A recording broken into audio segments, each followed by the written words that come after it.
আমাদের গল্পের নায়ক জিয়ন জাংকুক, বয়স 26, নায়িকা তে, রূপে লক্ষ্মী, গুণে সরস্বতী, বয়স 19। কলেজের নতুন প্রফেসর জাংকুক, আর সেই কলেজেরই দুরন্ত দুষ্টু ছাত্রী তে। আর তে কিন্তু খুব চঞ্চল এবং খুব সুন্দর। জাংকুক তার পুরোটাই উল্টো, কাঠখোট্টা, রাগী। তে হাসে, সবার সাথে গল্প করতে ভালোবাসে, ক্যান্টিনে আড্ডা দিতে ভালোবাসে, পড়া ফাঁকি দিয়ে সে সব করতে রাজি, শুধু পড়ায় কাঁচি। আর জাংকুকের কাছে পড়া মানেই হচ্ছে একটা স্বর্গের সমান। পড়াশোনা তার কাছে খুব ভালো লাগে।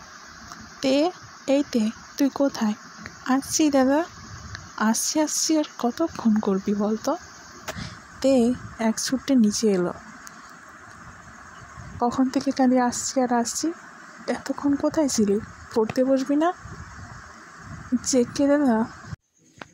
আমি তো উপরে ছিলাম, বন্ধুদের সাথে একটু গল্প করছিলাম ফোনে। আর গল্প চেকে খোঁজে যায়। তে একটা মিষ্টি হাসি দিয়ে সঙ্গে সঙ্গে বই আনতে চলে যায়। তোকে কতবার বলবো তে, পড়ার টাইমে পড়া, খেলার টাইমে খেলা, আর গল্প করার টাইমে গল্প করা। এখন পড়বি, তারপর যা খুশি কর। জাংকুক এখন এই বাড়িতেই থাকবে, কারণ এখান থেকে ওদের কলেজ সামনে। জাংকুক তার মামনি বাবাইয়ের খুব প্রিয়, আর তেকে শাসন করার দায়িত্ব তারাই ওকে দিয়েছে। তে খুব দুষ্টু বলে। জাংকুকের মা জিন আর বাবা আরেন।